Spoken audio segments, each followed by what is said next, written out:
Can everybody hear me, please? Yes, sir, we can hear you, sir. Hear me. Lovely. Okay, let's begin. I think we've got everybody here. So let's try and begin this, to what I regard as a very important webinar. The demographic dividend in Pakistan. We've been yelling about it for the last 20, 30 years. I've gotten old hearing about the demographic dividend. The fault of this probably lies with Duray Nayab, who wrote this paper about 20 years ago, that Pakistan has a young, youthful population, which is a dividend if that population is put to work and if that population works well. Unfortunately, I don't think we have succeeded in making that population work. I don't think we have succeeded in making it work well. So it could very well be a population, what would be the opposite of dividend? It could be a population bomb, it could be a population loss, it could be a population whatever, but I think there is a problem there. So today we are going to revisit this demographic dividend theme. This has been used by many prime ministers, by many dictators, that, hey, we are going to do this with our young population. But I've also heard this said at the bureaucratic table in front of the prime minister, that we will train these young people and send them to the Middle East. Now, there are about 100 million of them. Can we send 100 million people to the Middle East? At the same time, we've also got the issue of the population increase. I mean, there are some people who keep lamenting the fact that we need to decrease our population, and that there were initiated programs in population planning. The programs still remain. I'm sorry, the programs don't remain. The people still remain there. They're employed. But I don't think the population planning program works very well. So for that, we've got one of Pakistan's leading ladies who began the population planning program, Dr. Atiya Inayatullah. Dr. Atiya Inayatullah has kindly agreed to join us on this. So she will tell us about the population planning program. But we've got a great panel to discuss the demographic dividend. Duray Nayab, of course, she's PIDE's research director. She's done a lot of work in this area. She's one of the leaders in this area. So Duray Nayab will tell us about how she's updating her work on the population dividend. Then, of course, we've got Dr. Zeba Sattar, formerly of the PIDE, a deserter who's left us. But nevertheless, Dr. Zeba Sattar is a well-known population analyst, now with the Population Council, has been running the Population Council for a while. Dr. Zeba is one of the most foremost population analysts in Pakistan, a leading thinker in Pakistan. So of course, we'll be honored to have her give her analysis as well. Then of course, we've got Dr. G.M. Arif, another PIDE, former PIDE person, a well-known demographer as well, who's worked on many commissions and many themes on poverty and on the population. So we've got a great panel, and I don't think you need me to continue to talk on this subject, on which I know absolutely nothing. Neither do I profess to have any expertise in this. My job is only to introduce the panel and start and get out of the way and let them educate you. So let me begin with Duray Nayab setting the stage, and then we'll go on from there. Nayab, go ahead. Thank you, Dr. Nadeem. And you got the numbers quite wrong there. It's not 20 years, it's not 30 years, it's much sooner than that. Much longer than that? Sooner. Okay. Stop my Go ahead.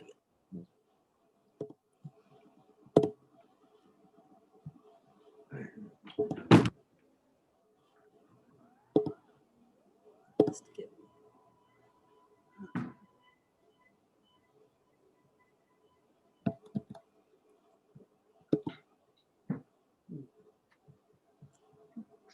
Just give me a minute.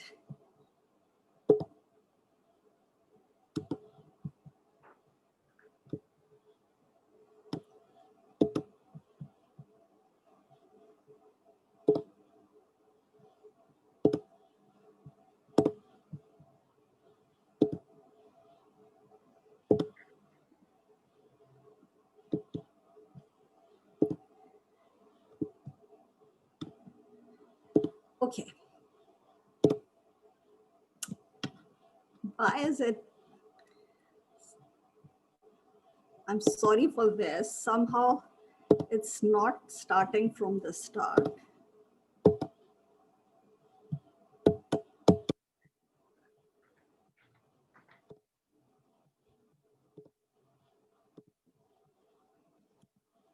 Ji Nayab. There is a technological glitch. It's not starting from just give me a minute. Okay. I'll be.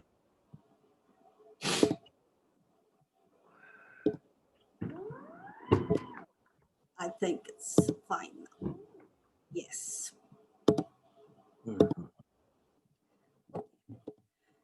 So when Dr. Saima asked me to be a panelist on this webinar, I was a little confused where to start from.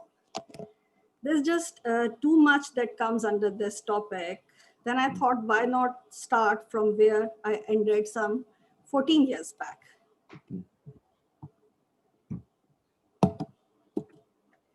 And this is the paper that Dr. Nadeem was talking about. It was done in 2006, Demographic Dividend or Demographic Threat in Pakistan. It was arguably, or maybe unarguably, the first paper on the topic in Pakistan. And it had a rather ominous title, Demographic Dividend or Demographic Threat in Pakistan. I think there should be a question mark, but it did. This is the last paragraph of that paper. So I would just like to revisit the conclusions reached in 2006. I would quickly read these lines. You can read along. Demographic dividend is inherently transitory in nature. Due to lack of prior planning, Pakistan has almost wasted the first 15 years of the opportunity demography has offered it. However, age structure will continue to be an important force in the country for the next 50 years. How economic growth is shaped by demographic changes in the coming years will depend on the ways policies and institutions respond to the challenges and opportunities the future holds. Time is running out to put appropriate policies in place, the absence of which may result in large-scale unemployment, immense pressure on health and education systems. In short, a socio-economic crisis may take place, making the demographic dividend more of a demographic threat. Sadly, this paragraph is as valid now as it was in 2006. And the only change I need to make it sound current is to change 15 to 30. Pakistan has almost wasted the first 30 years of the opportunity demography has offered it. If I quickly go through the issues that are linked to demographic dividend, its population growth and the dynamics, the very essence of demographic dividend is the changes taking place in the population age structure. Then the related labor supply and its absorption, human capital, and savings.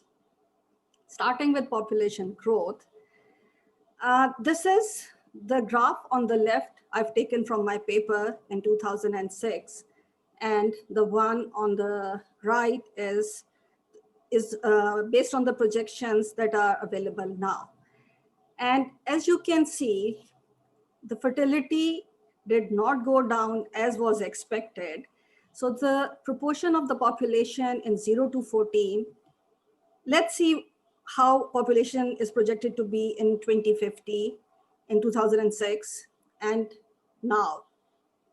So if you look at the 0 to 14, it was thought that by 2050, 22.6% of the population would be aged 0 to 14. But now the most recent projections put it at almost 25%. The slowing down of the fertility decline is very much reflective there.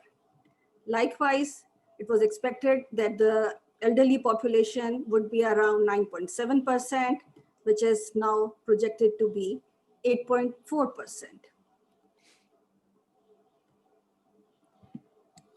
Like I said, that the fertility behavior has not exactly gone the way we thought it would go when I was writing that paper in 2006. So if you look at the evidence provided by the Pakistan Demographic and Health Survey, which was done in 2017 and 18, we see that the TFR has slightly reduced to 3.6 from 3.8, which it was in its previous round in 2012 and 13. The contraceptive prevalence rate. The use of modern methods has in fact gone down a percentage in 5 years from 2012 to 17.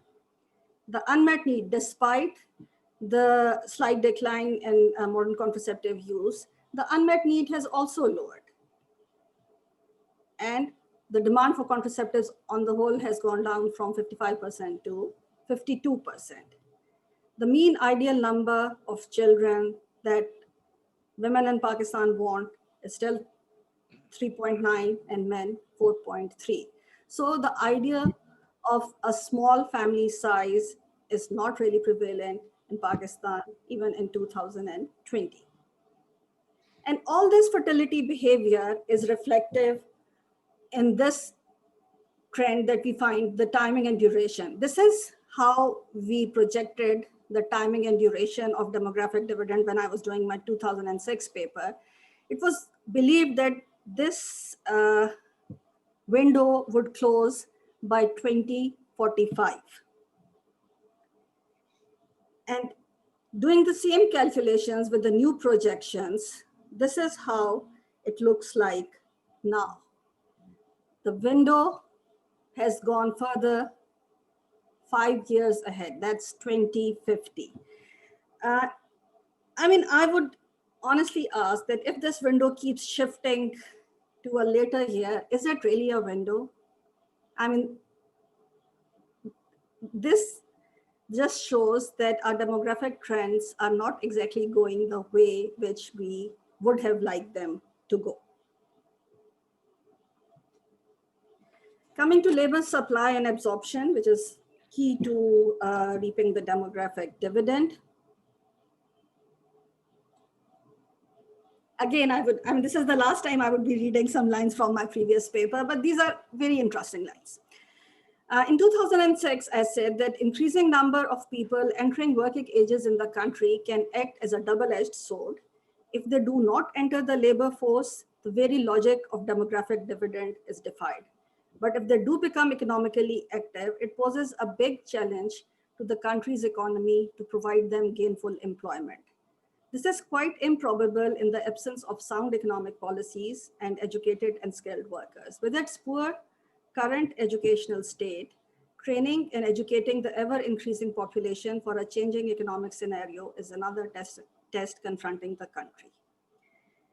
I think, again, this is as valid now as it was then, except that the double-edged sword that we were talking about then is still a single-edged sword. The numbers in our labor force participation have not increased, and this test of providing education skill, it's there. It's still there as it was in I mean, the revisit is showing that we have not really made the progress that we should have.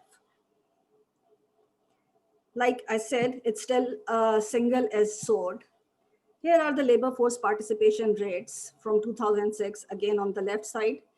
And now, it's just an increase of 5% in the female labor force participation, and that's reflected in the total participation. Otherwise, there is no massive increase that could have helped us reap the dividend that we were expecting.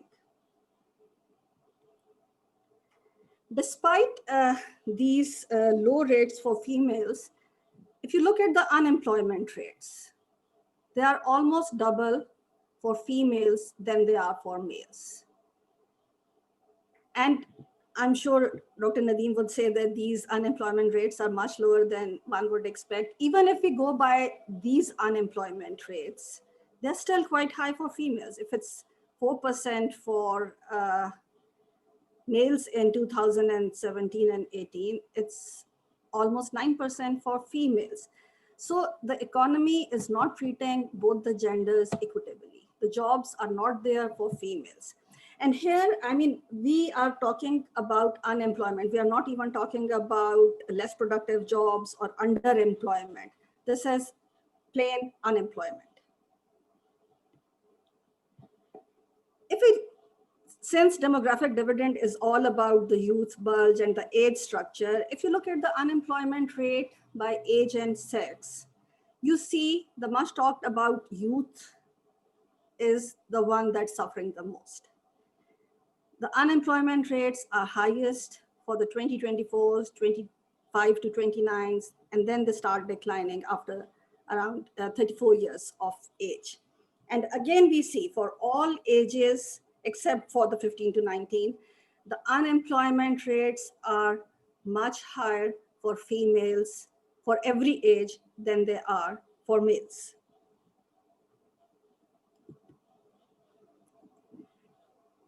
Again, if we look deeper into it, the whole idea of dividend is not just employment, it's gainful employment, productive employment. And the male and female difference is again visible here. Among the working females, the employed females, 52% are employed as unpaid family workers. They are helping the males who are getting paid, but in their own right, they are unpaid family workers. So this whole thing shows you the weaknesses in the economy, the inequality in the economy.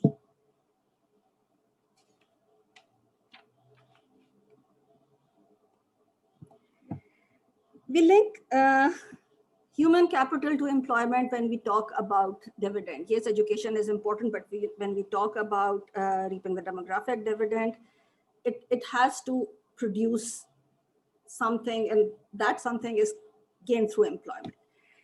Just look at the unemployment rates for those formally educated in Pakistan.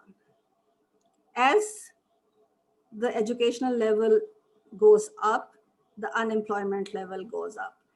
And again, the unemployment rates for females are much higher than for males. And just look at the unemployment rate for females who are who have a degree. I mean, that means 14 years of education or more.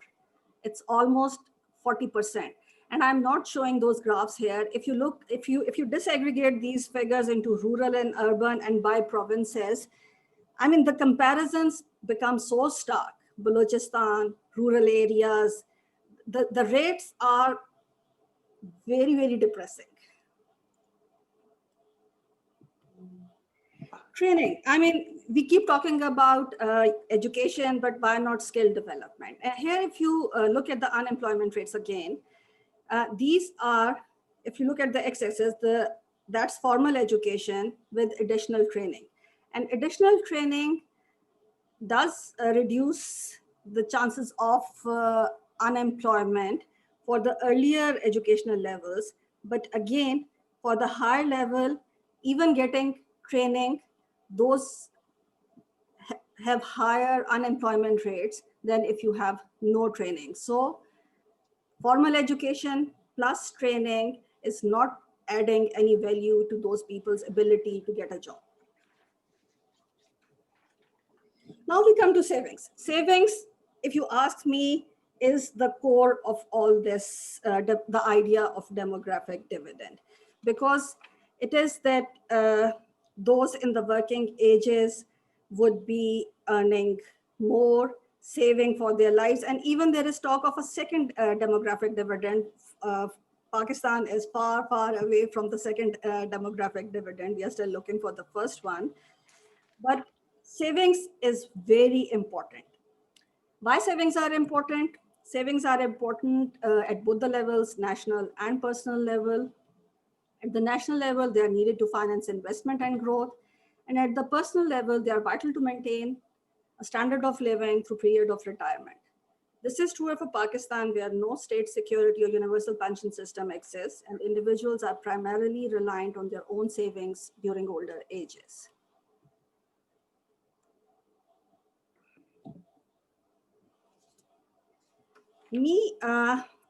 A more recent work done by me and one of my colleagues, Umar Siddiq, for estimating the generational economy for Pakistan can help us understand this more clearly.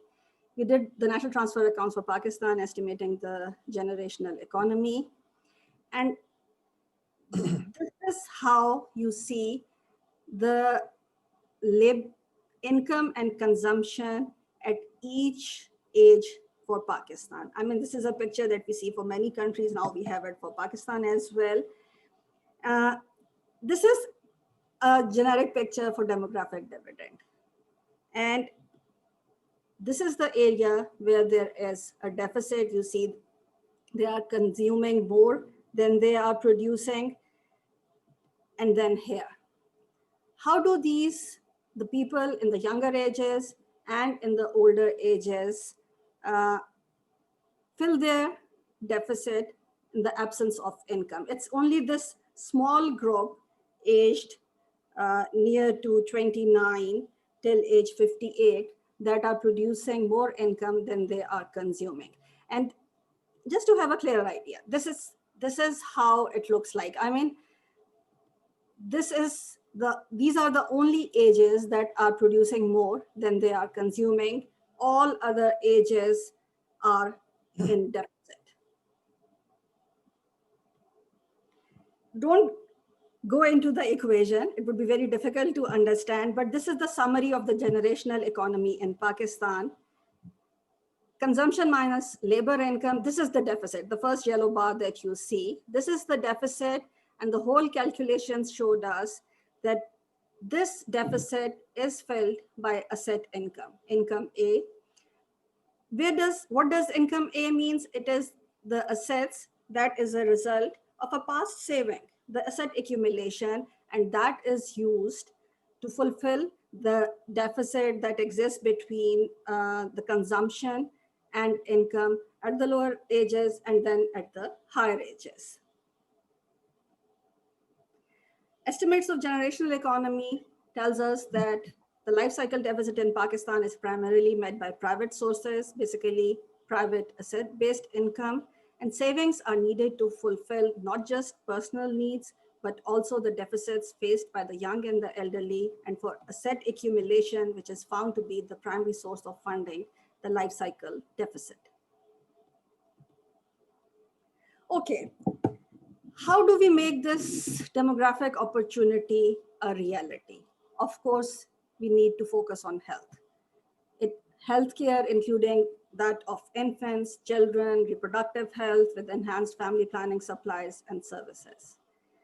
Then focus on education. Education and training are vital to provide productive employment, but it should not be education just for the sake of increasing enrollment rates. Education should be of quality, it should be of relevance, it should be linked to the economy of today. I mean, like the numbers we saw for the unemployment rates for the educated people in Pakistan, that tells you that there is sort of an education inflation in Pakistan. People have degrees, but there are not enough jobs for them. And I think this dilemma is faced by the employer and those looking for employment both. Savings are very important. I mean, savings cannot be stressed enough. Right now, the gross domestic savings as percentage of the GDP is a low 5.4% in Pakistan. These are the figures for 2019. And when I did the paper in 2006, it was 17%. And like I showed that asset income is the main source, but private savings are not conducive to growth as they do not provide liquidity to the banking system, which is needed for investment and to trigger productivity and growth. And for savings, low inflation and price stability in savings are critical. I mean, changing policies every day, people are going to feel insecure. They are never going to save in formal system. We at PIDE believe that growth is of essence if we want to reap the demographic dividend. This is another study done recently at PIDE. The blue line shows the GDP growth and the rust one, the total factor productivity growth. And if you just look at the dotted lines, that would show a linear trend which is going down. So with time, our growth has gone down. Forget about being static, it has generally gone down, and this needs to change. At PIDE, we are working for a growth strategy, and our estimates tell us that we need a minimum of 8% growth to employ all the numbers that are being added to the population. And that's the minimum number. That is just to employ people, to gainfully employ them, which could lead to growth. The growth rate has to be much, much higher. And the focus is on developing institutions linked to governance, legal framework, market development, reducing transaction cost, improving information flows, having competition, innovation, and entrepreneurship. We'll have a whole webinar on this, so I'm not exactly going into the details, but these are the areas that do need focus. I'll sum it by saying that demographic dividend is equal to helpful demographics plus good economics. Pakistan has missed on reaping the dividend till now with right policies, which are linked to both population and economics. We may find things different and hopefully better when we revisit it the next time in Pakistan. Thank you. Thank you, Dr. Nayak. Well summarized. I, as an economist, remain confused. Is population growth good for us or bad for us? What is the relationship between population growth and the economy and vice versa? So I'll turn to Dr. Atiya Inayatullah, who's probably the foremost leader of the population program in Pakistan. Dr. Saiba, please tell us, why did the population program never succeed? Where did it go? And is population growth good for us or bad for us? Should we try and reduce it? Should we try and increase it? Dr. Saiba, over to you. I'd like to, first of all, thank you, Nadeem, for this opportunity. Can you hear me? Yeah, we can hear you very well. Okay. To be in PIDE's webinar today on the critical subject of demographics. Nadeem, I don't want to go into a long story about the population program, because I think that what we need to do today is to restore our confidence that this country can make the demographic dividend transition a dividend and not the disaster. So if you will permit me, family planning will definitely come in there. And I will also be mentioning what the main issues are over there. But my first request is that you, Nadeem, the Vice Chancellor of PIDE, are known as a mover and a shaker. And after you've heard one very informed presentation, and you're going to hear two more. And my request, my first question to you is that, being the mover and shaker, the question is that, can we expect you to be an ardent champion of the cause? Number one, after this. And two, how can PIDE contribute in generating serious traction for Pakistan's demographic dividend? WhatsApp audio. I'd say that this is a critical question. You have said that, is population growth an issue? Is it a problem? Yes, very definitely it is. It is the common denominator in all development issues.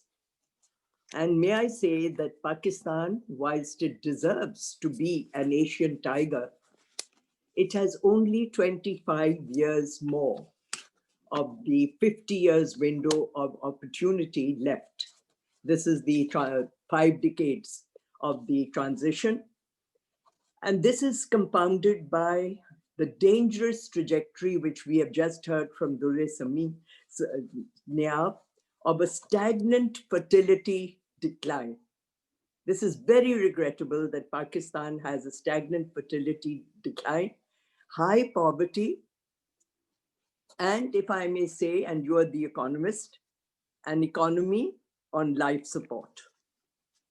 The demographic transition in most countries of the world where it has started is about to successfully end. You know, Durre Niab was talking about the second transition. Yes, there are some countries which have already completed the first transition successfully. And we in Pakistan, and this is the important point, and that is why I'm not excluding myself to family planning only, we are in a dangerous default mode. And it is important that we note that, because this window is 50 years, and then we do not know when we will get it again. It doesn't automatically roll forward. From all accounts, if I may like to say that the demographic dividend is souring, and you've seen it from the figures which Durre Niab gave us. And some 2 decades of the dividend have unfortunately gone down the drain.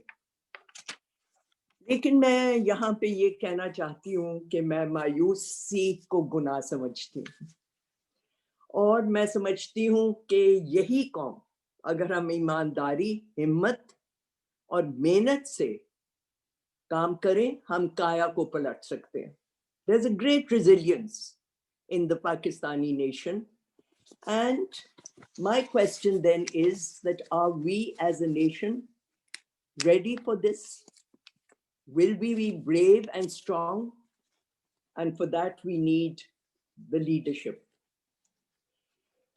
Can I say categorically, I believe, and this is not just my wish, but Pakistan is on the cusp of a democratic transition that can and will yield the dividend. Why do I say so?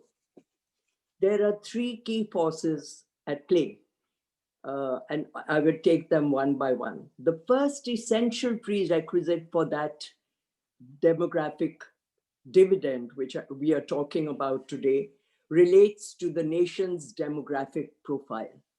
So population is inevitably the common denominator for any progress in any sector. The transition begins with the change in the age pyramid, as Durre Niab has told us. And through that, what we are looking for in that change in the pyramid is a fall of fertility to the replacement level. So are we going to achieve that? What we have seen is not good news. What we have seen that the 1998 census revealed a salutary fall in the birth rate. And what did the census 2017 do? It gave the nation a very rude shock when we learned of population growth of 2.4%. And then the salt added to this injury were the family planning, population sector, CPR, and the decline in CPR and a static TFR. Why is this so? And here I'm giving you a simple, not simplistic, but a simple answer. PIDE has asked, why is this so? And I'll give it in one line, and that is the collapse of the family planning program was due to the fact that there was no change management plan with the 18th Amendment. And the second very important point, that the period before the 18th Amendment, the family planning program, and we have faced it many times over, and that is why we look for champions, and I'm so grateful we have so many of them as presenters today and around the table. The program in the political era before the 18th Amendment, it was consigned to sheer and pure neglect. And Nadeem, please note the words I'm using, that this program, it was endowed, it had money, there was everything good going for it. But the fact of the matter is that it was never implemented with the spirit, the commitment, political or administrative, that there should have been. But then, as I said, we can make it a dividend. We can. And yes, We have a silver lining for you. And I'm now going straight to the population family planning program. I would like to share with the group, with the audience, that the resilience of a small but committed population group of advocates, many, all of whom are your presenters today, through the magnificent contribution of the Chief Justice of Pakistan, who as his legacy had this group of advocates and these professionals to prepare a policy and to put together an action plan. This was being done during the time that we were having that 1 year period when we were in the election mode. And very rightly so, the action plan for the fertility management component of the demographic transition was made. Now, this excellent plan of action and a policy, and I would like to tell all our viewers that it led to a TFR of 2.1 by 2045, and that's doable, and a PGR of 1.2%. So it's doable. The plan is there.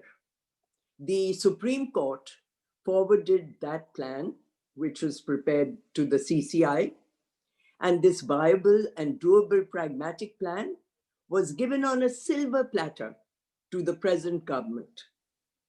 And what happened? It received a dhakka start response, not unexpected. And the mechanism of population family planning task forces have become something of an apology, if you will permit me to say. Plain and simple, Mr. Vice Chancellor, Pakistan is doomed to explode due to its runaway population growth. The responsibility of avoiding disaster is squarely that of the leadership. And I repeat this, it is the leadership that is now challenged because the people of Pakistan have spoken. As Durre Nayab said, and I will give you the figures, 70% married couples want no more children. Out of this, 52% of them want no more, and 20% want to space the next birth. And therefore, Nadeem, my answer to you is the game changer in reaching this low-hanging fruit of 9 million plus couples is the answer to getting the dividend. The CCI approved action plan and the voice of the people. There are 9 million plus couples who want family planning. It's time to make family planning good politics. And I hope that you will bear with me when I go to the second element of the demographic profile, and that, as Durre Nayab worked very well and talked about it at length in, is the working age population, which grows at a faster rate. Now, the working age population was growing, as our census tells us, but then she has also shown you that it is not kept up with that growth rate that was required. And what we need is that the working age population should grow faster than the dependent population. That, unfortunately, is not the situation today.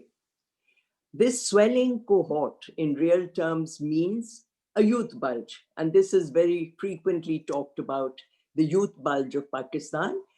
And we are going to have and need 36 million jobs in the next 10 years. This must be made, as Durre Nayab said, may I say, a productive asset in 3 E's. For these young people and for the youth bulge, the 3 E's are education, employment, and empowerment. And don't we all know that this is the right and the smart thing to do? And yet, how regrettable, the ratio of employed to working age population is abysmally low. And Pakistan, and I say this with all responsibility, still does not have a pathway of productive and marketable skills for the NEET. And NEET, of course, is, you know, those who are not in education, in school and training. Allow me to warn that neglect of this age group and this population, oh, to the low if we confine them as we presently are doing. And this is really so painful to say it, that if we confine them to the low-level skill traps, they are in traps today.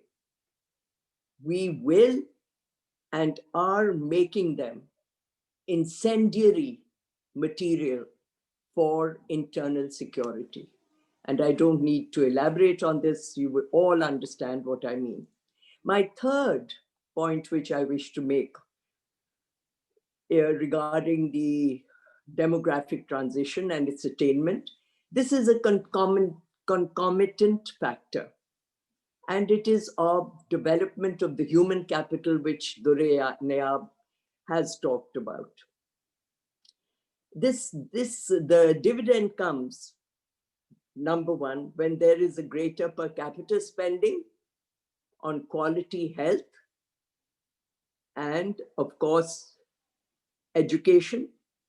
And I will not talk about that because she has very clearly said what we need is meaningful education. And can I also add there, health, education, we need a paradigm shift. All our data is telling us of investment on women and girls. Quite clearly, women are not the object of development. Let us make them also the tool of development. And that is possible, and we can do it. And my last point, which I would like to make, how do we go about it? And this is systemic. The last point I'm making, unless we don't have the governance and we don't have systemic things, I would like to point out, and here I would like Nadim's comments on this in the question answer stage. I believe there is a deep disconnect between social sector and macroeconomics, and this must be bridged. And here I would like to give only one example, and which is admirably covered by the Population Council and Dr. Arif in the publication, asking for climate change through a population lens, in which they have clearly told us that the concomitant factors for progress and prosperity are issues such as climate change. And in that, they have discovered issues of water security, environment sustainability, and the various other glacier melting, etc., and so on. Now, if this is the situation, we cannot have more of the same in national and provincial planning, because that type of planning has become counterproductive. The socio-economic growth pattern, and that is what we are working on in Pakistan. At present, our socio-economic growth pattern stands on inequity and unsustainability. Allow me to say that this is bad politics. National conditions and international commitments call for a new development paradigm which recognizes the population factor as being the common denominator, wherein demographics are mainstreamed in national plan documents And there is alignment. We have this absolutely wonderful set of SDGs. They are very comprehensively made, and our plans have to be aligned with the SDGs. So as we are looking at this new paradigm, can I request the moderator to pronounce on centrality of population stabilization in policy and plan documents in Pakistan? I would like to conclude. Dure talked about, Dure Nayab, about whether population would be a transition or a threat. May I take you a step further? It is not a threat. It is not an emergency. The population factor is today a disaster. So let us look at it as a disaster. And we are good at disaster management. And as I have told you, we worked very hard for 1 whole year, if not more, on the policy and on an action plan whereby we would have a viable family planning program and absorption of the youth bulge and economic growth. It's all there. We can no longer put things under the rug. What must be addressed must be looked at. And all I can say is that the demographic transition, let us be positive. It is Pakistan's tailwind. It is not a headwind. No doubt, it is about big numbers, about big threats, but also about big possibilities and big challenges. Will we rise to the occasion? Thank you.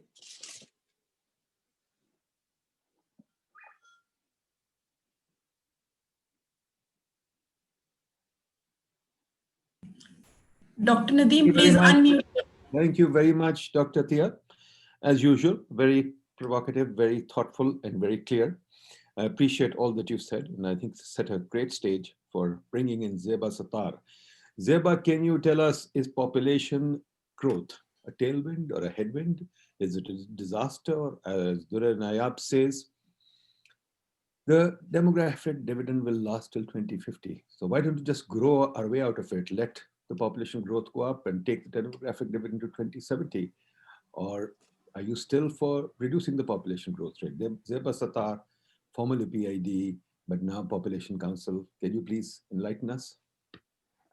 Thank you very much, Nadeem, and thank you, Saima, for inviting me to speak at PIDE. Yes, you're right. I mean, that's where I started my career, and I must say that even then I was very frustrated, and that was back in the 80s, early 80s when I returned with my PhD. I was very frustrated, as were my fellow demographers, with the attitude of economists towards the whole issue of population growth. Even when we had this huge macroeconomic model about economic growth and the future of Pakistan's economy, I think population featured as one little P0, P1, you know, one little point in the equation, an afterthought. And I was really quite reassured. We were very excited. I'm going to talk impromptu. I think all the substantive points about the demographic dividend, the threat, etc., have been addressed so well by Dr. Dure Nayab and Dr. Atiana Atullah. I'm just going to recall the history of PIDE, and I want to recall that you're doing your stretches, Nadeem. Or, anyway, that it was, I think, Larry Summers who came out to speak for, I think it was Development for All, I think was the title of his speech, 1993, I think it was, or around then. And all the economists were so excited because Larry Summers was coming to PIDE and to speak, a famous economist, and he's going to tell us how to fix our economy and lead to great growth. And he really focused on the thing that we should have focused on all along, education, and particularly female education. So when we talk about what's been going wrong with family planning programs, I do agree with Dr. Athiya. All the blueprint of what we should have done, should do now, could have done, is all in front of you. But the fact is, it's a failure to recognize that investing in people is what it's all about in terms of development. No amount of macroeconomic planning, etc., can succeed without investing in education, generating growth to generate jobs, for this cohort. So when you talk about the tailwind or the headwind, basically, one fact is for true. I mean, you can't deny that. Population growth rates do eat into economic growth rates. And if you have a sorry situation as we have now, where you're generating hardly 1% economic growth, as it is, you're stirring up disaster. There will be no savings. There will be no, how will you generate jobs in that situation? The tailwind, headwind, whatever you want to call it, was an opportunity that particular age structure was offering us and will continue to offer us till about 2045. My figures differ a little bit from the Reneab's. By the way, we also did an analysis slightly, I don't know if you can see it, capturing the demographic dividend. I was, thanks to this, I went back. And I remember, Dr. Nadeem, that we came to you in your office. You were then the Deputy Chairman Plan. And since you're very cynical about your fellow Pakistani demographers, I brought with me one of the leading demographers internationally, Dr. John Bongartz, to try and convince you, as in your position as Deputy Chairman, how important it is or was and should have been then. That was exactly 2012. 8 years. If we've lost 20 years, I mean, 8 years, I can blame you at least, and people like you who poo-pooed the whole argument that there was a demographic, an opportunity that Pakistan's age structure is offering that did require greater investments in skills, employment opportunities, particularly for young people who are new entrants in large numbers, and for women. All these points have been made by Dr. Durinab and Dr. Athiya. But what do we have today? I also want to throw out my figures that really make me feel sad. Yes, women's labor force participation is 22%, not because women don't want to work.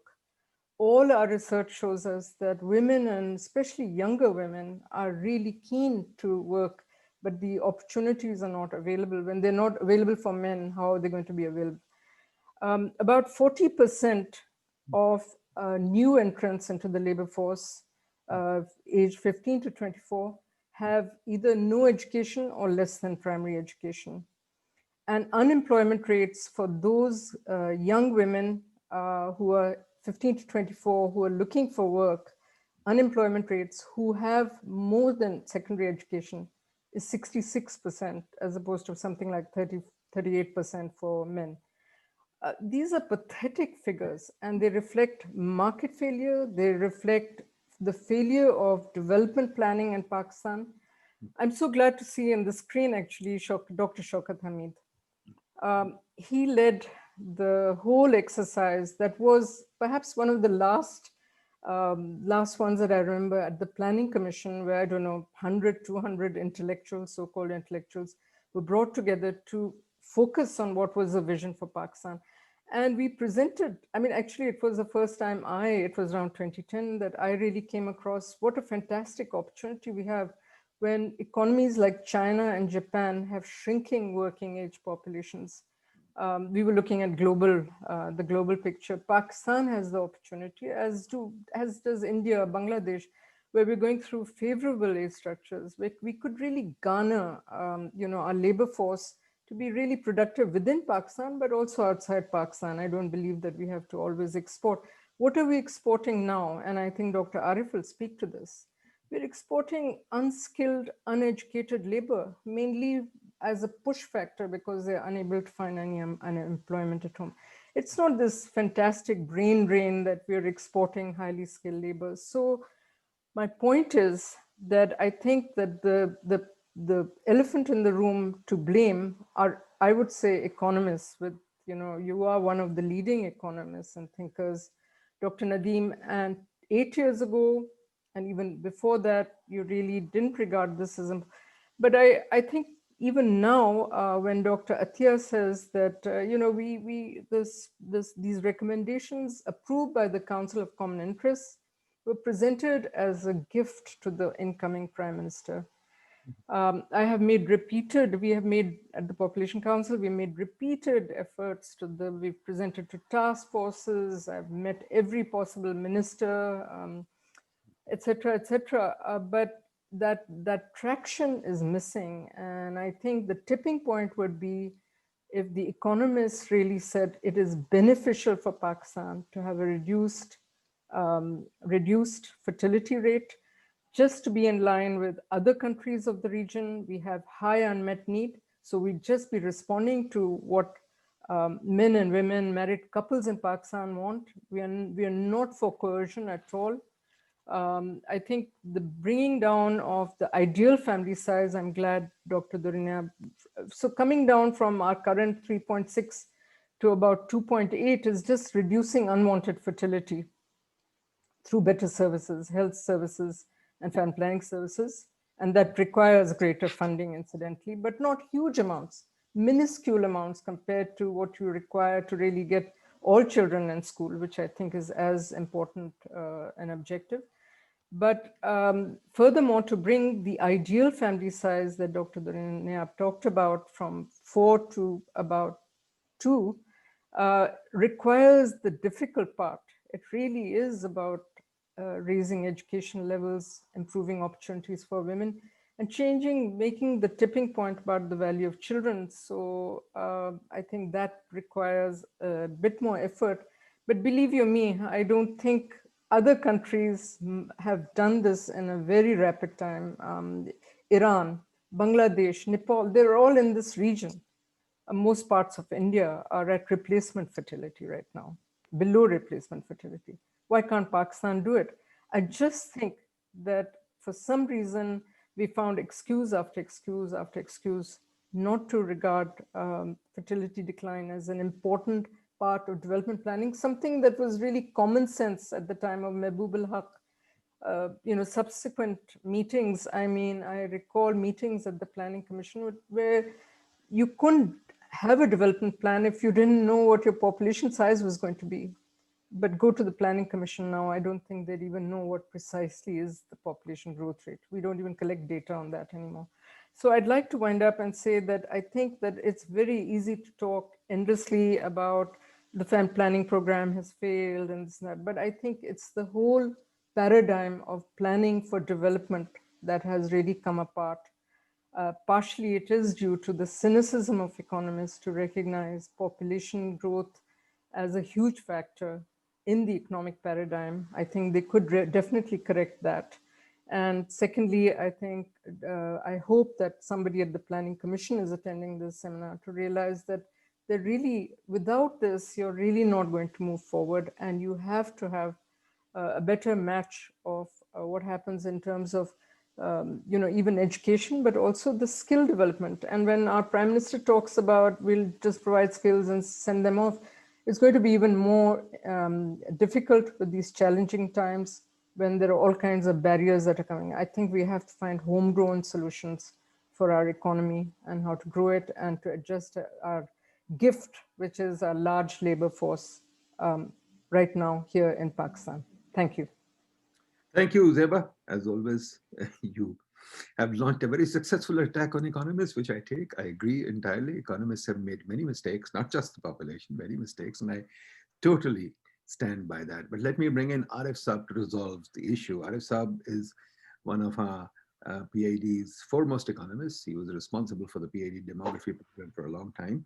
Arif Saab is a specialist in poverty analysis, etc. He's right now on the committee, the government's Commission for Poverty Analysis.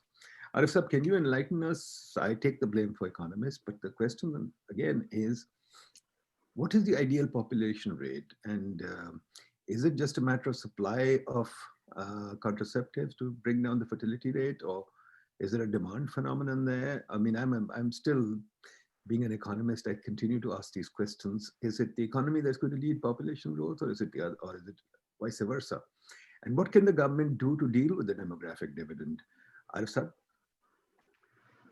Bismillah ar-Rahman. Thank you, Dr. Nadeem Ulhaq Saab and PIDE colleagues for giving this opportunity.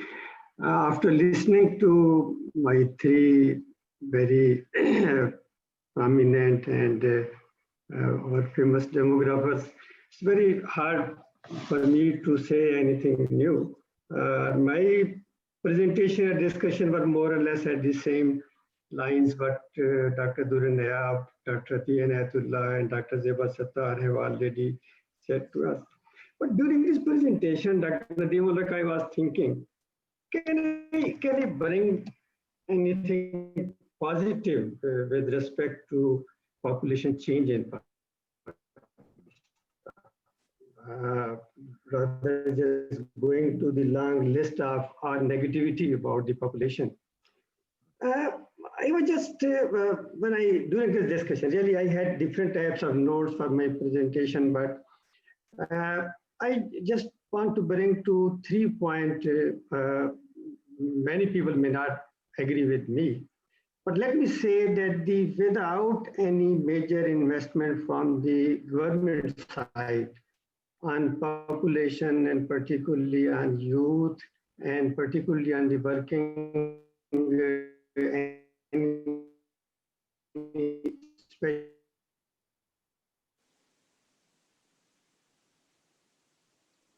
अरे साहब जरा move कर ले अपना जो भी computer है या जो for the working age population.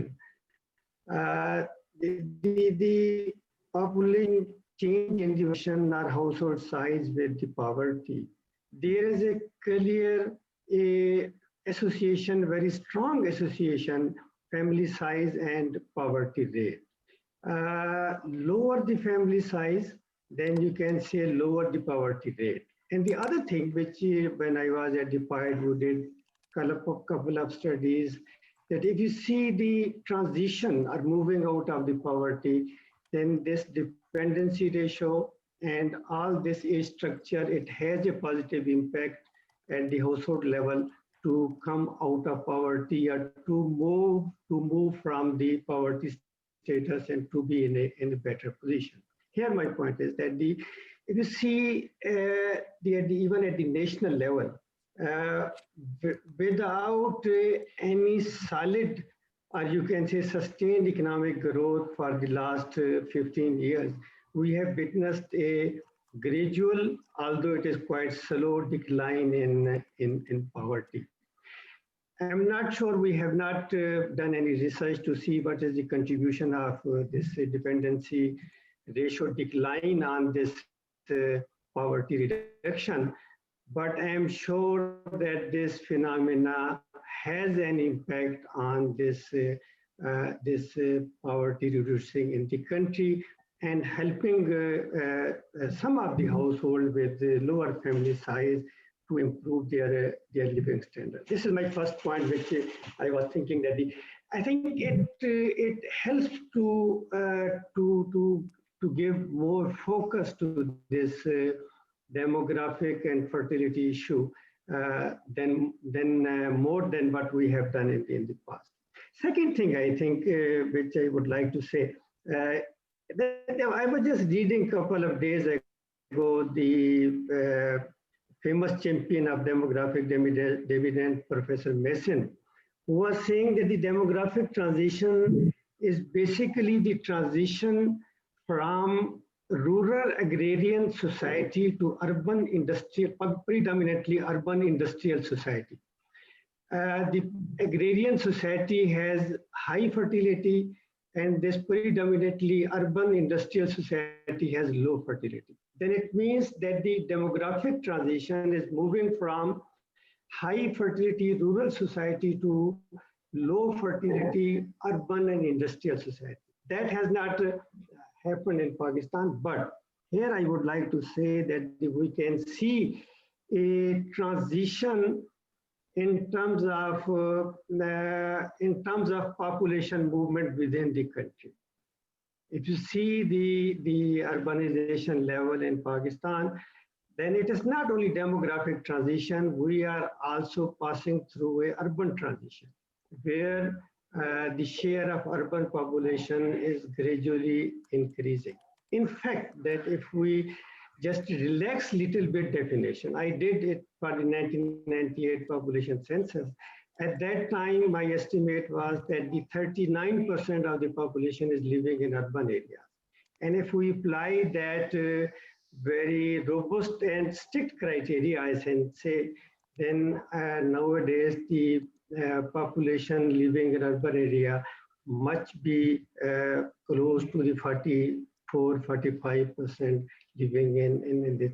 And it has impact on many aspects demographically and also economically. I can see this one a positive sign on the population side, that our population is redistributing itself, and people, they are moving from agrarian structure to the more urban thing. Although our industrial base is quite weak, it has not capacity to absorb these people. Urbanization has many problems, but it is a positive sign on the population side. And the third issue which I would like to say, recently I have to work on a couple of things, and I believe that this overseas employment is a partial demographic dividend for the country, not only for Pakistan, but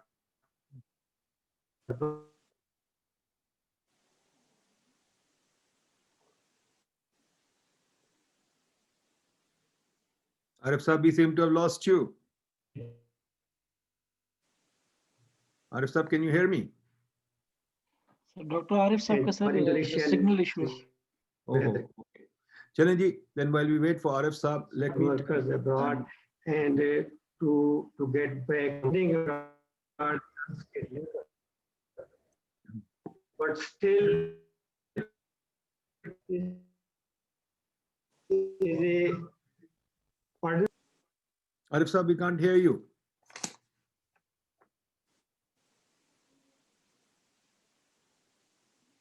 चलें आरिफ साहब, then we'll come back to you a little later. आप signal जरा आप देख लें कैसे होता है. तो Saima Bashir, who's the organizer of this webinar, we owe her much gratitude. Saima, would you like to say a few words before I turn to the floor? Thank you, sir. I'm really grateful to all the panelists that they accepted to be part of this webinar. They have said almost everything, and but I personally want to raise a couple of points. I just want to we are talking about the female employment and female empowerment and stuff, but if we look at the statistics, that almost in every 1 in every 3 girl child of secondary school enrollment age enrolled in the secondary school. So I am just thinking, I have this question from the panelists that what type of some strategies that we need to increase secondary school enrollment. Secondly, when we talk about the family planning, we are in last 50, 60 years, we were taking it in terms of the supply side, but what we have done in terms of demand side, when we look at the recent statistics, contraceptive prevalence rate has declined a percentage. So I just want to know, why are not we creating demand? What are the innovative ways to create demand? Even the fertility side, if we look at the TFR, that is much higher in educated women. That is around, if I'm not, the ideal family size for the woman, educated woman, is still 3. That is much higher if we look at, if we compare with other countries in the region. So I am still thinking that what are the innovative ways that we can create demand for contraceptive rather than just focusing on the supply side of. One of the way is to give them good education and then raising the opportunity cost for the women, and that can only be done if they find the meaningful employment. And thirdly, that we are all talking about the leadership interest. So I just want to know, like, this is just a question. I don't know the answer.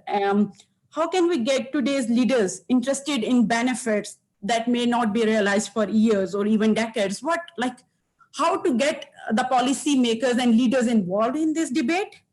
And that's all what I want to know. But I just want to emphasize that we really need to work on the women empowerment, particularly investment in women's education, but not only in education, we need to provide them the meaningful employment. And one of the most important factor, which I missed that, was that how can we talk about decline in fertility rate when our infant and child mortality rates are so high? The statistics are really poor in terms of that. So I just want the panel to take up these questions as well. Thank you, sir.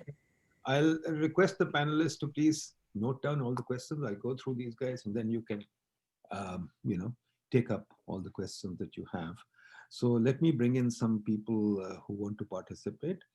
But I would urge everyone to please keep your comments short, because otherwise, the panelists won't have time to say what they want. So let's make sure that the panelists are really the people who talk here. So Amir Durrani Saab first. Can you please go ahead? Short interventions, please. Sir, Amar Durrani has disconnected right now. Oh, brilliant. Okay. Okay. And then what about Azhar Nadeem Saab?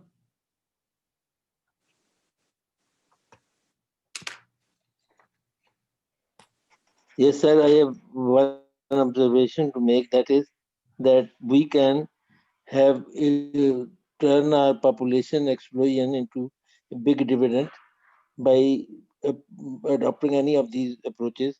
One is the comparative advantage approach, which means that we should, in which we have, for example, there are people who are skilled, for example, in tractor, trolley, and these little things are, where we have comparative advantage, we can develop that. Secondly is the Mexican approach, where we can give scholarships to those people who can't afford training, and we can impart training to the youth, as was done in Mexico. That was very successful. Third can be research and analysis approach that was adopted by South Korea. I think we can think on these lines, and with this, we can turn our population problem into big dividend. Young population can be a great asset also, apart from, if it is properly trained and properly skilled. And this is what I want to say, my observation. Thank you. Good. Thank you. Thank you. Okay. Can we go to Suhaib Jamali Saab of the Business Recorder? Suhaib Jamali Saab, please go ahead. Yes, thank you so much. Considering that I have just 30 seconds, so I'll just shoot very precise 3 questions. The first question is pertains to the trends in fertility rate and the trends in use of contraceptives. Have the trend reversed after devolution, as some participants perhaps alluded to? The second question is, why are we still, and my understanding is that we are still using archaic means and methods of creating awareness. So for instance, are we harnessing technology, or are we harnessing local level radio, FM radio, or other such new means to increase awareness? And the third question is, and this I don't know whether the panelists here have an answer to it, but I still like to put it up, is that why hasn't the private sector ever taken up on the agenda of population? So we know that they make these cute little CSR programs on education and health or whatever, but they still, it may not, those funding may not move the needle, but it creates a lot of din anyway. So why hasn't the private sector, the business associations, or even big corporates ever taken up on this agenda? We do see that some social, some companies go towards, have adopted advertisement campaigns on social agenda, on social issues such as women empowerment and female education, but it has never population control, or not control, but the subject of population has never been raised or discussed widely by the private sector. And I'd like to find out if the panelists have ever discussed these affairs with the private sector and what have been the responses. Thank you. Good questions. Good questions. Leba Amir. Hi, first of all, thank you so much for a very informative webinar. I just have a question regarding the policy measures, the sort of concrete policy measures that we can take to include female participation in the workforce, and by that extent to sort of include female participation in the education sector as well, not as teachers, but increase the rate of females getting educated to have productive employment. Thank you. Good point. Good point. Shaukat Hamid Khan Sab, Shaukat Sab. Former member Planning Commission, former member Atomic Energy, etc. G. Former everything. Thank you very much. But just to correct Dr. Zeba Sattar, it was not hundreds of people. We only selected about 63 people around the country, and we're very grateful for your contributions, especially to this demographic transition that would happen and how we might tackle it. We learned a lot, and you are also one of the few. Only out of the 63. Only 27 people gave a written proposal, written comments. Everybody else was just verbal, would meet, discuss, and that's go away. I'm a little unhappy. Some excellent data has been presented, views have been presented. The issue is we cannot support a larger population, but Dr. Athiya said this very precisely. This is going to be a disaster. We don't have the land, we don't have the food, we don't have the water. We just can't handle this. It's not there. Population has to be reduced. We can't take the Chinese method, but we can do something else. We talked about women. If we can make people look for employability rather than employment, then I think people will be forced to look to an alternative. And the way to do this is we have to revamp our education system. We don't need graduates and PhDs. The skilled worker, the knowledge worker in this century is a worker with higher skills, different skills. Out of a population of about 215 million, about 81 million have less than 10 years of education, and 55 million have less than 8 years of education, and about 15 million less than 5, which means they only went there for a year.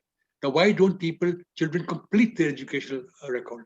Because there are no skills attached with them. This Koenings and others, Bishop and Main, did a lot of survey in the OECD, other countries, that if what you call inducement for completing the education program at the up to the secondary level is if they get certain skills. And let me share with you this O-level business and A-levels in Pakistan. I did O-levels. When I went to England, to a madrasa there as an undergraduate, I discovered that everybody in O-levels there has to take at least one vocational subject. And people normally took 2. Now, opportunities, there are so many of them. Let's take the case of the Amir Bhasha Dam. The people are going to be displaced. We have an excellent opportunity here to do some social engineering. The gentleman from Balochistan talked about Balochistan's issues. Gwadar. How do the people in Gwadar or people in Balochistan contribute? Give them skills relevant to the economic corridor, relevant to what the port requires, hospitality, storekeeping, welding, fish preservation, fruit preservation, all these little things matter. And now let me also share with you, we have our enrollment ratio in the 12 to 19 age group in formal technical vocational education is only about 3.1%. It's about 35 to 40% in Turkey. We can't manage even our waste and the sludge that comes out. 36 to 40% of the crop output is spoiled. We don't know how to handle spoilage there. So basically, reform education the first 10 years, make people, and if you give them skills, they can go and make sure they try and complete. And here, I will just invite you to the Bolsa Familia and the Solidaridos program in Brazil and Mexico. And this may also help in family planning. A child is born, the mother has to take it to a clinic for vaccination. Mother's health is monitored, the child's health is monitored. And then it was initially for 5 years before the government would give them a stipend.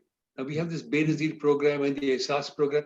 Let's link it rigidly to certain activities. Don't give money unless they do this. And then if you do enroll for primary education, you keep getting a stipend. Now in Brazil, they raised it to 10 years. And same happened in Mexico. So these are little things. We have the money is there, but tweaking can be done. Thank you. Thank you, Shaukat Sahab. Thank you very much. I think we've got Nausheen here, another PIDE demographer, very famous demographer. Nausheen, EB, would you like to say something? Dr. Nausheen? Oh, sorry, let me put my mic. Okay, I was muted.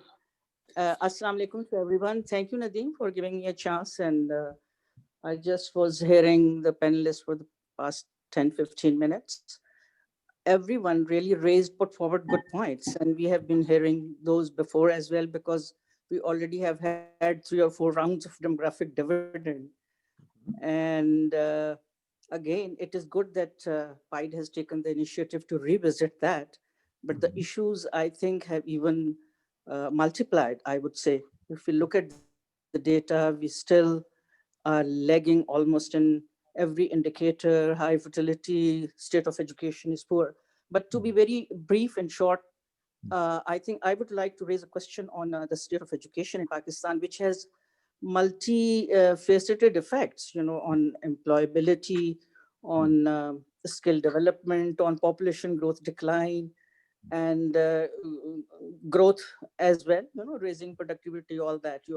Everyone knows about that.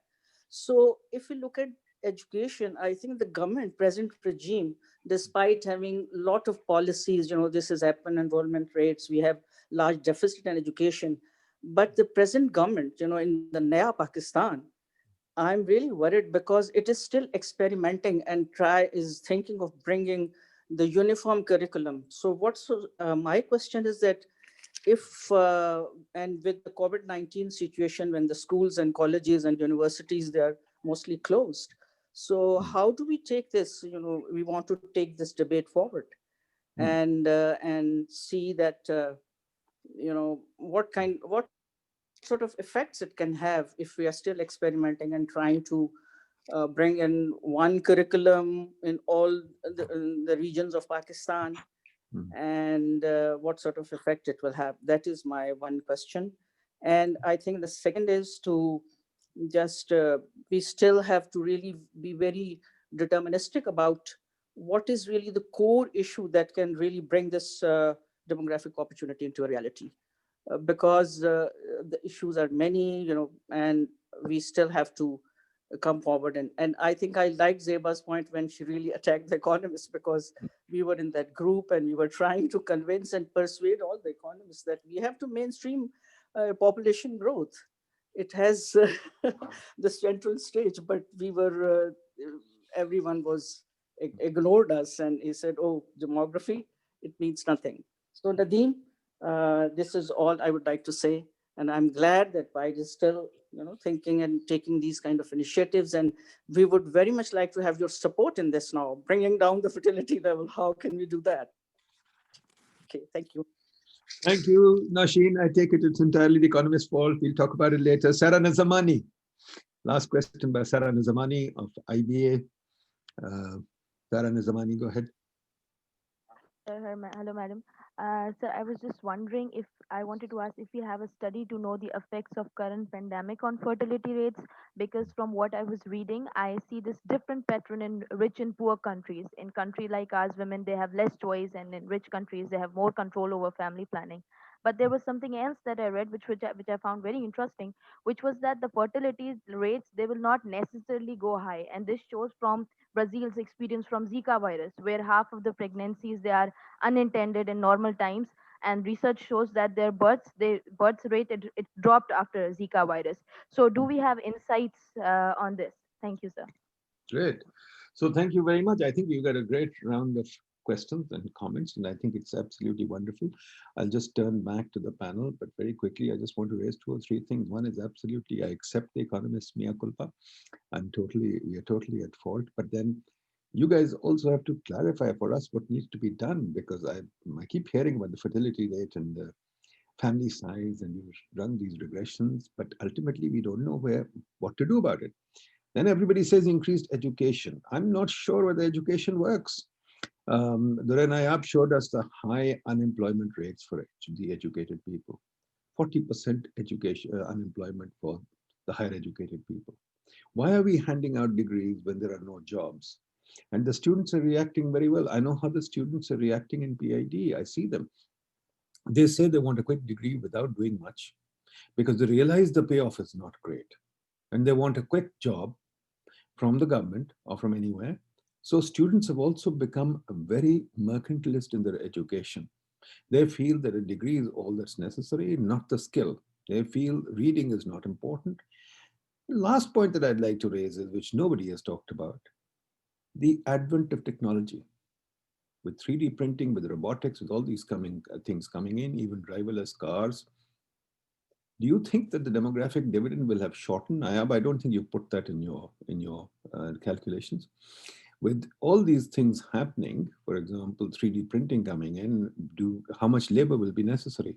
Autonomous cars coming in, will our taxi drivers return? So there are all kinds of things that need to be thought through. Is it just a question of bringing the fertility rate down? And the only question that I have with Zeba, which I raised with you then too, I just don't know how to bring the fertility rate down. As Saima said, is it a demand problem or a supply problem? So, okay, folks, I'll turn to the panel now. Let's go quickly to Dr. Atia. Would you like to address some issues first? Yes, thank you very much. I think this has been a great session, and I want to compliment you on organizing this and on the excellent response that we have received. I hope that we are going to get our champions for population out of this. Nadeem, to satisfy you, it was economists who brought the demographic transition onto the table. Go back to Bucharest, where they talked about development is the best contraceptive, and then coming down the line, it is economists like David Bloom, very, very renowned, who have worked on this, and they have got sufficient, robust evidence for the demographic transition. And it is a 5-decade thing. It is like the Industrial Revolution, something that will move forward.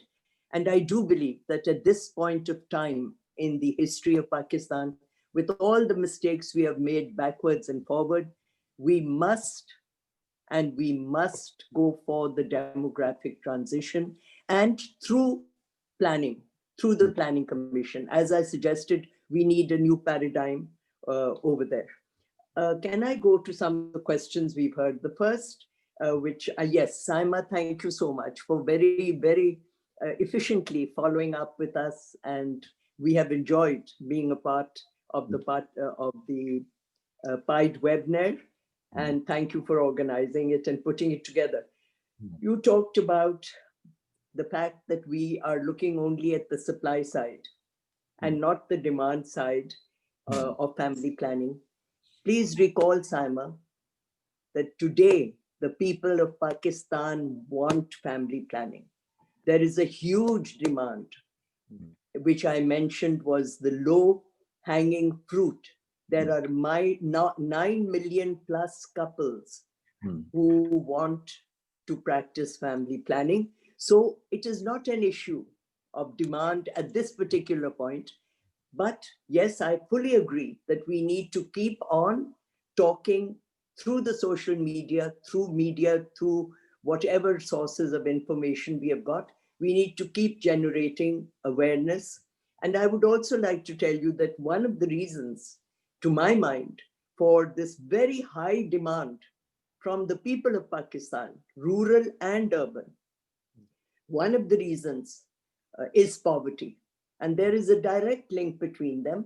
I would also like to bring to your attention, when you talk about demand, how can a country, an Islamic state, have the number of abortions which they are having? It is out of sheer desperation. There is not only a demand, but they are desperate. So let us look at the supply side.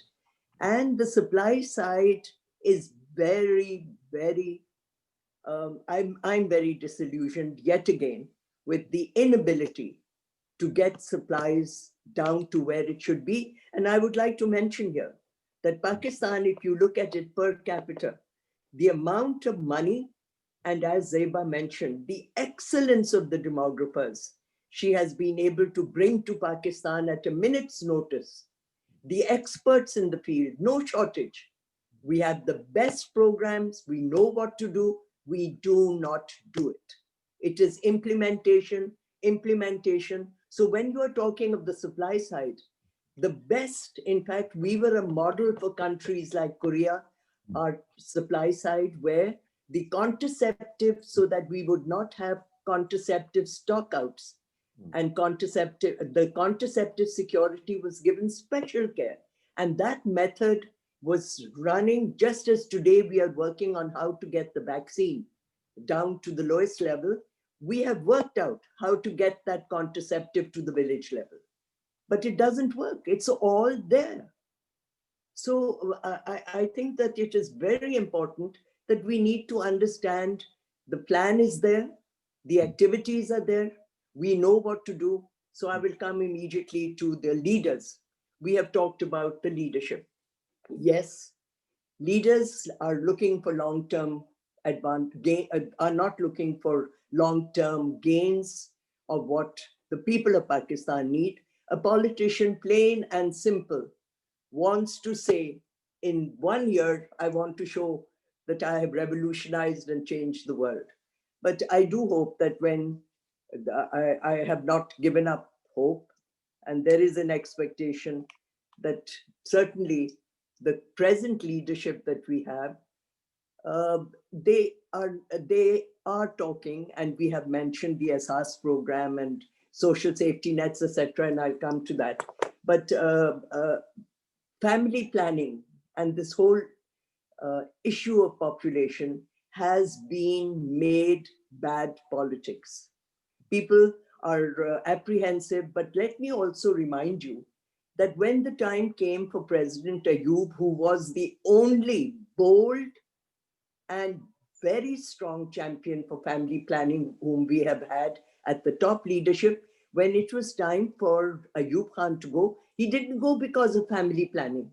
He went because of the sugar price. So please, we unnecessarily make family planning bad politics. This has to stop. If the women want it, if couples want it, it is their right to have it. And a politician who has kept people uneducated has no business to take a decision as to whether it is good or bad. The next point which I would like to talk about is the, one of the questions I mentioned that the after the 18th Amendment, because we had no change management plan, and before the 18th Amendment, there was family planning was on no one's radar screen. And after the 18th Amendment, there was no change management. Yes, as a result of that, the total fertility rate was stagnant and the contraceptive prevalence rate went down. Both are totally unacceptable. And the action plan, which has now been made, talks of achieving replacement fertility by 2045 or 2015. On Balochistan, I do feel that one shoe does not fit every foot. So let us, and that is why devolution is good. It is the right step, and devolution must go up to the district level. And family planning and the use of family planning and the practice of family planning, until it does not go to the local government level, we are not going to succeed. And this is where it's supposed to go. It is a primary health issue. We are a curative people. We go to hospitals when we are ill, we run around. But the fact of the matter is that a woman or a couple who are practicing family planning are not sick. So it's very much a part of the package of primary health care, which is neglected. Let us take it down to the lowest level, take it to the, devolve it to the district level. And there, Balochistan needs special attention, because when you hear of 12 children born in one family, a lot of it is replacement child. They have such a high infant mortality that they do not, until the child born survives, they will continue this way. So this is one of the facts that need to be looked into. Similarly, in Balochistan, it is frightening when one hears of the child marriage situation. It is not in every province. So we have to look at each province with their own needs and address it. And mind you, on the economic side, inshallah, there is a great day for Balochistan with the PIDE, which is historical. And it used to have the best agriculture in that area and export it. And with CPEC, inshallah, I believe that Balochistan will be the province of the future for us. The education.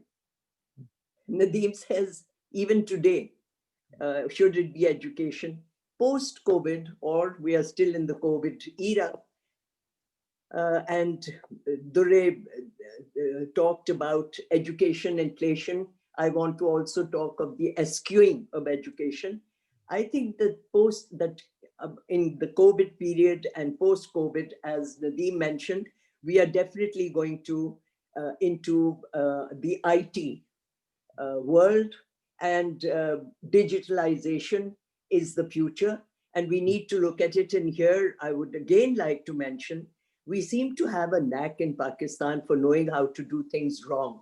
And that is that Pakistan has produced, and these are reliable figures, 20,000 plus IT graduates each year. And the formal tech industry has been unable to absorb them.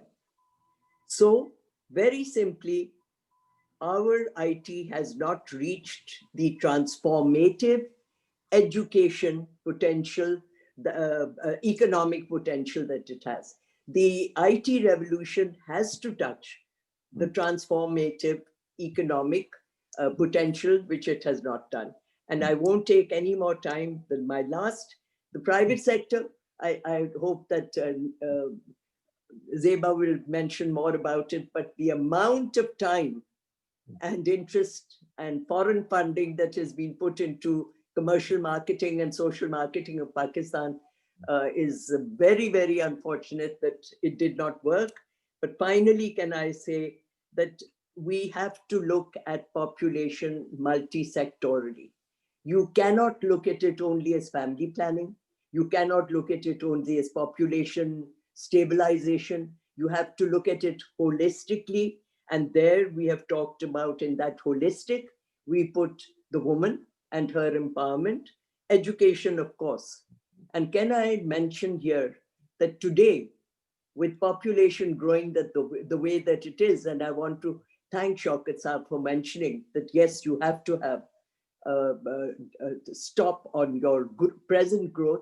Today, you need one primary school of 450 children every hour. So I'm not recommending the Chinese model, but I would like to tell you that I had the honor of being a part of that process. And when they worked today, I think that they are where they are because of the one-child policy. And I think that it is time that Pakistan wakes up and understands that it too can only be a nation tiger or whatever it pleases to be if it believes in population and its management. Thank you. Thank you very much, Dr. Sahaba. Thank you very much. Shaukat Sahab, do you want a quick comment before, because you raised your hand, do you want a quick comment before I go to the rest of the panel? But a quick comment, please. Ji.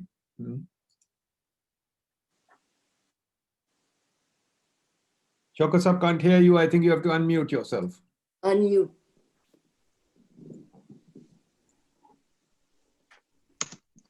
Can you hear me now? Yeah. I just want to bring to your attention, after this wonderful summary by Dr. Athiya, there's not much to be said. Two instances in the last 15, 20 years where there's been a spike in fertility and also a spike in infertility. And very interesting reasons for that. A bit of technology comes into both of them.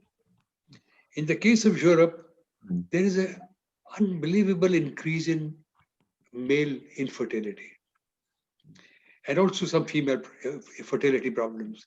And they have been traced to what you call factory meat, cows, chickens, and eggs, which are part of the diet, and the hormones given to these animals to speed up their weight and so on, mass and so on. And the spike in fertility happened about 20 years ago, please correct me, maybe 22 years ago, when all the lights went out, was it a large part of the USA, and suddenly we had these baby boomers, the numbers went up. So maybe one way is to bring electricity into every home and a television everywhere and the internet, so that people are busy watching these things rather than doing something else. Okay, great. But thank you. Honestly, but we need to link SRs and bare income with doable actions in fertility, in family planning and education and vaccination. Thank you, Shaukat Sahab. Let me now turn to Zeba. Zeba, Dr. Tia has raised some very interesting points. One, she says the multidimensionality of poverty, of population, and this is what economists are saying, that it's the economics that determines population. And the next thing that I also want to raise with all of you is the NFC award is based on population. So when you raise Balochistan, if I was a Baloch, I'd increase the population. Am I wrong? You get a larger share if you increase your population. Like the new census shows, Sindh should have an increase in the NFC award because population has increased there. Zeba Sattar. Nadeeb, let me start by kind of apologizing for putting you on the spot. You were just the front face of economists. No problem. This is an old habit. So don't worry about it. Yeah, but I just want to, let me take up the NFC award in just a moment. But you ask the question, how do we know that population growth has an influence on economic growth? How can I be sure? I'm befuddled about, this is quoting you just now, befuddled, I do not know what economists can do about population. Just look at your neighbor, Bangladesh, part of Pakistan. And in 1971, we split up and there are about 45 million less. Their per capita income has surpassed Pakistan 2 years ago. They're doing well in exports. The women are participating, the labor force participation rates are much higher. They're becoming a richer country. We are becoming a poorer country. I'm not saying it's entirely due to population growth rate, but it was the very thinkers, the leaders who thought it all out. They made a deliberate attempt to factor all this in to make sure that they won't be drowning in poverty, as we arrogant then West Pakistanis mostly thought, ye gharib Bengali, inka kya banega. I think it's going to be turning the other way around. I did want to quote 2 lines from David Bloom, who wrote the foreword, the preface for our book in 2012. And he is an outsider, Dr. Atia. He is the person who coined the word, I think, demographic dividend, or at least he was part of the group. He said about the demographic dividend in Pakistan, coordinating population and economic policies magnifies the size of the potential dividend and enhances the likelihood of its being captured.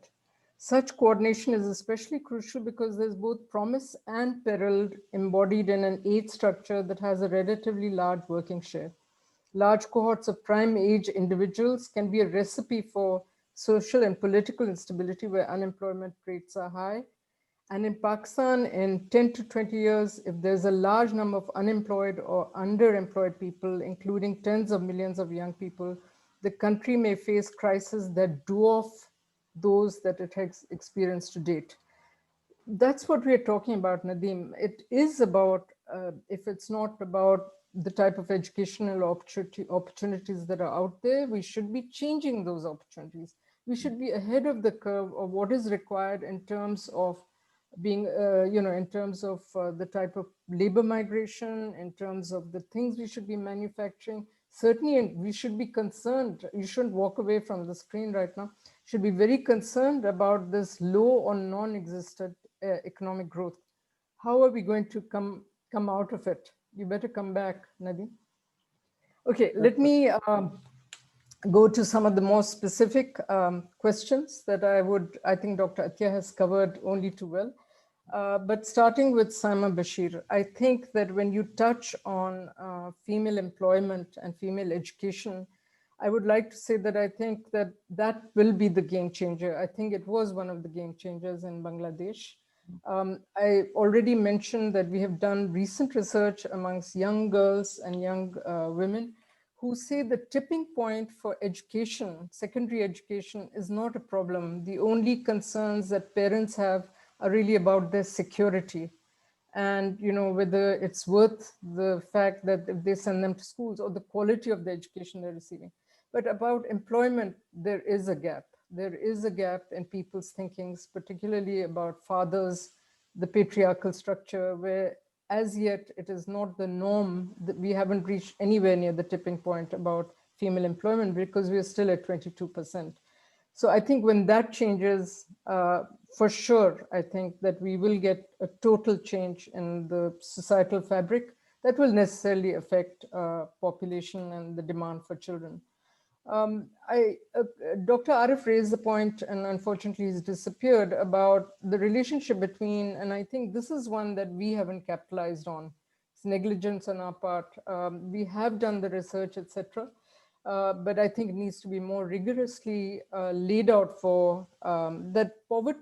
I do not think I can make that statement that you would have experienced the poverty decline that you saw if you hadn't experienced the change in age structures that our demographic window offered. So I make that claim and I think I can support it.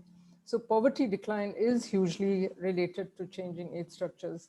I want to reinforce that. And vis-a-vis many of the questions raised by, I think, Suhaib Jamali Saab raised some really fantastic questions about, the devolution. And I would like to build on this NFC award thing.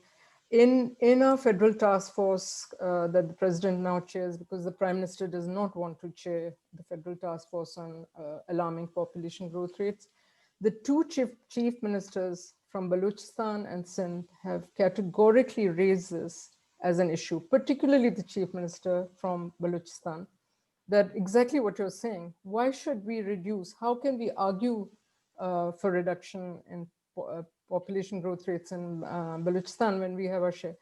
Well, the route to that is really, and we've been arguing for that for about, I think, 5 years. They themselves, the two chief ministers, said that they would come up with an offer, a formula where we could actually reformulate the NFC award. So a small percentage, and I'm talking about 0.05% of the divisible pool, does go to the provincial share, the provinces who are doing better in terms of reducing population growth rate, or at least reducing unwanted fertility or unmet need. So there is a way around this. It really involves the improvement of health structures. And this is a point I want to make. Dr. Athiya said that we've had excellent programs, etc. But I have increasingly realized that we, unlike other countries, have done something fundamentally wrong. We had a population welfare department, a population ministry, because we thought that they would focus entirely on population. I think actually, and I'm pretty convinced of this too, that it has led to detrimental effects, that if we had really focused on packaging family planning as a kind of, automatic and very normal part of maternal child health, of family health, and included it as part of the primary healthcare package, which, I think that we would have had much better results, because that is a system failure where the entire health sector, public health sector, is hardly delivering family planning services, even now in 2020, after the CCI recommendations that it should. Therefore, the private sector that Sohaib Saab talked about is hardly playing a role. Social marketing is a minuscule part. They get a lion's share of the donor funds, but is a minuscule part of the actual service delivery. And the for-profit private sector that could be delivering family planning services is just not doing that, because we never thought of them as partners in this whole thing. I'm glad he brought this up, because this is work we really think that that's going to be another game changer when family physicians of tens and thousands start delivering family planning services. And we are also looking at corporate social responsibility to help us fund this. So it all becomes a self-sustaining. Vis-a-vis ESAS and social safety programs, I'm with you, Dr. Shaukat Hamid, totally. We are in conversations with Dr. Sania Nishtar. We are actually doing a pilot in Rahim Yar Khan to show we are giving actually unconditional cash transfers to women, or maybe you can call it conditional, for transport for the poorest women to get those services, and we give a stipend to the providers themselves. I do think that I would like to say in the end, it has to be done in multiple ways, but there has to be an intent. There is no intent. I don't see the intent. And it's a small group of people trying to influence. And I think if we broaden that group and the power of the economic argument, if we have it behind us, and the political argument, I think we can make a real change. So I'll stop here. Thank you. Thank you, Zeba. Arif Saab, can you please come in at this stage and tell us? I'm still a little confused. What do demographers want? They keep blaming the economists, but I'm still a little confused. Is it just setting up a shop for family planning everywhere? I mean, what do demographers want, Arif Saab? No. I think demographers basically want that the population may be given central point in whole economic growth story. What the experience of East Asia has been, we want to see that experience to be repeated in Pakistan as well. And this can come through fertility decline, and also investing on women, children, and the youth people, and providing them employment. And what you are saying, like in one of your articles, that we need 8% growth for next 30 years. Basically, what we are saying, that if we invest on this youth and young people, then it can be asset for the country, and we contribute in the growth like we have contributed in East Asia and Southeast Asia.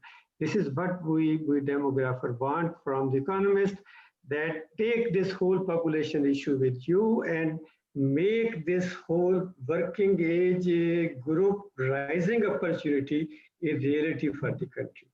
I think unless policymakers, they realize this situation, then we can lose this opportunity, and it could be really a disaster that could not be very difficult for us to manage this whole issue of population. But finally, I think I would like to just contribute one more thing. What Sema has said, and also Dr. Zeba and Dr. Athiya and Atullah, this is the issue of child mortality. I think unless we make this part of the population policy, it might be very difficult to think about fertility transition. I think in the region, we talk a lot about CPR, we talk about other issues, but we little will listen about this high child infant mortality. And I was recently reading an article that the one death of a child bring 2 more children in this world. So this with 60 or 70, I think, mortality per 1,000 birth, it's very difficult to think about this transition.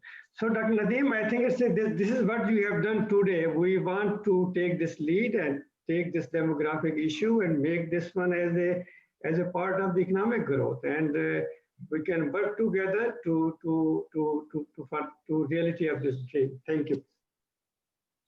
Thank you, Dr. Saab, but I still have a problem, which I'll address to all the panel, but Nayab, why don't you come in and tell me very quickly? To me, population is just in the denominator, and it's a distribution issue. Should we go in for a one-child policy like in China? Or what do we need to do? And secondly, I think Nayab, nobody has addressed this, and you should address it, that if we take your charts that by 2050, demographic dividend will go away or whatever, that is the window. I would suggest if you put technology in, the demographic window may not be beyond 2030. So please tell us, I mean, does technology play no role in your calculations? Should you take into account the fact that labor-saving devices are in now and that no amount of skill training or anything will help us? Okay. Let me be the devil's advocate. Economists in general, Dr. Nadeem in particular, the new growth strategy I talked about in my presentation, it has population growth, labor supply, everything in its first chapter.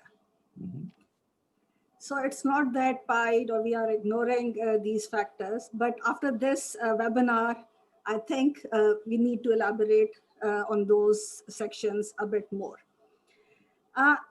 I, for one, would not take population and economics in a chicken and egg equation. It's not like one leading to the other. I mean, they're mutually reinforcing each other. It's not like we are in 15th century and infant mortality has to decrease and technology coming in. I mean, we are in 2020, things are moving much faster now. So like I said in my last slide, it's helpful demographics plus good economics, both at the same time. It's not that we have to focus on one and then the next one would enter the equation. It's both the things at the same time. Somebody talked about NFC. Most of our policies are very pro-natal. If you look at the government policies, I mean, you get finances if you are more in number. We talk about replacement level fertility, but even in government service, the maternity leave is for 3 children. You get the benefits for 3 children. I mean, why not reduce it to 2? So, I mean, there are a lot of little things which can send in the correct message. We are talking about one-child policy. I mean, in the comments, someone said that, is it against religious ideologies? I would say, leave religious ideologies for a side, at a side. It's against humanity, it's against ethics. I mean, I would not go for any kind of coercive policies. And I mean, China is seeing what one-child policy resulted in, bad sex ratios, female feticide. I would never ever recommend that Pakistan doing it. No country should do that. Coming to your last point on technology, yes. I mean, this whole calculation does not factor in technology right now. And if we do that, then of course, I mean, the numbers that the economy can absorb would be much lower, much, much lower. In that case, Dr. Nadeem, our population growth rate has to be even lower. I mean, since machines are doing what humans should do or can do, it means if it's I mean, not even 2.4, much lower than that, much lower. So I mean, you are practically advocating what the demographers are saying. The technology is also entering the equation. Our population growth rates have to go down for these unemployment rates. And I mean, like I said in my presentation, we are only talking about unemployment. We are not talking about underemployment, unproductive employment. If we factor in all those things, it's a very difficult situation. And I mean, in Pakistan, I don't think, I mean, technology is going to make a very big impact in the coming few years, but 2050 is still 30 years away. So yes, I mean, that can be something that need to factor in. Okay, thank you, folks. I think this has been a very good discussion. I've at least enjoyed it. Unless anybody wants to have any last words, I'll close the session. I think we need a few more sessions on understanding the population problem, because I still have too many questions left as to, I can understand the dividend that you're talking about, but we need to make these calculations a little more dynamic. And we need to make the whole issue of population a little more dynamic. For example, I don't think we fully understand, despite so much research PIDE, we still don't fully understand why is our population rate not coming down? Why has it come down in the rest of the world? At the same time, I think the other issue that we have to look at, which Safdar Sohail has taken lead in, is the issue of old age. I mean, he's taken this issue of old age, and he's talking about the fact that old age also in Pakistan is not looked after very well. And the fact is that now our population is going to get older. So by 2050, well, many of us might not be here, but by 2050, we will be an old population. I know Sri Lanka, for example, without taking the demographic dividend, has become an old population. So I think there are several issues that demographers must take up. But I'm not sure if demographers really given us, I know our economists have failed. I totally agree with you. I've written about it myself. Our economists have totally failed because they keep harping on only one subject, as Dr. Tia mentioned. Fiscal deficit and tax is all our economists worry about. They only worry about tax GDP ratio and fiscal deficit. Planning Commission, ladies and gentlemen, no longer plays the same role as it did. Planning Commission was emasculated in 1973 by Dr. Mubashir. Planning Commission, if you go and look at the Deputy Chairman Board, Dr. Mubashir made sure there was no Planning Commission. After that, it has really been just an appendage to the Ministry of Finance. We have no growth policy. Shaukat Saab has been there. We have no idea of where the world is going because we really don't. When they make a plan or a vision or whatever, nobody reads it. So we are a country that's running blind, and it's the donors that are running the country. That we've discussed this in many webinars. We've had 5 webinars, including with Hina Rabbani Kar and Masouda Banu and many people. It's the donors who are making policy. They're running the country. So Zeba, before you blame us, please talk to the donors and let them share the blame too. Why is it just poor economists, disenfranchised economists whom neither the Planning Commission wants nor the Ministry of Finance wants? They get all the blame, but the donors get away with it because they're funding us. But today the paper came out, ADB valuation came out, which said ADB's work itself was lacking. World Bank has tons of evaluation, but they say the work is lacking. But yet we don't get access to the finance minister or the planning minister's office. It's the donors who get our access.